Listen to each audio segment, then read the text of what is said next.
So let me ask you first, I'm trying to remember who went first the last time. Mike, if you want to go first, how would you handle this? If this becomes law, what does the city do? Well, first of all, I check with my lawyer. So when we're dealing with legal issues, I think we need to fight fire with fire and understand what the legal response and correct position is.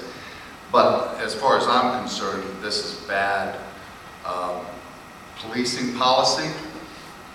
This is not a way to reduce crime. Remember, I said when I came back to the budget, we've got to make sure that our crime rate continues to fall. If we're going to ask police officers to check for immigration status, how are they going to enter Hispanic neighborhoods and get the trust of them?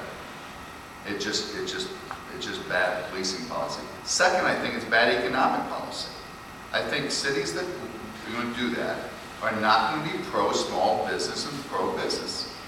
And I just think for those two reasons, as mayor, I would speak out against it, and I would be working with the lawyers in any way, shape, or form to deal with this. And I think when you understand it on a personal standpoint, I was with some police officers in rank and file, and I asked them about this issue.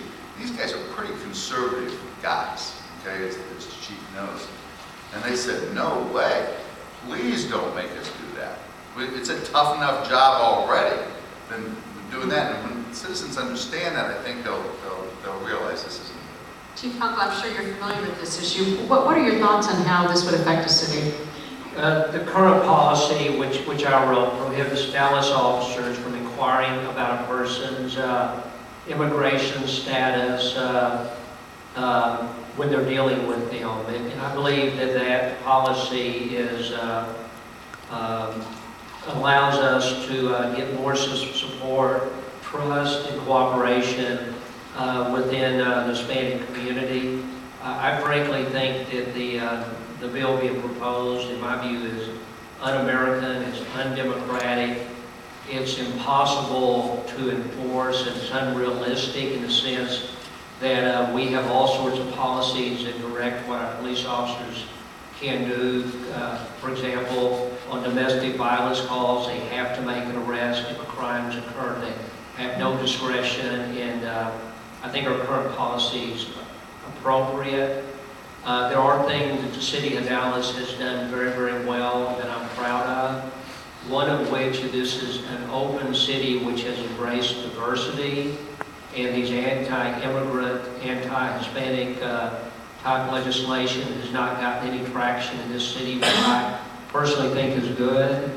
And I hope that the city council commits to challenge that law that's passed.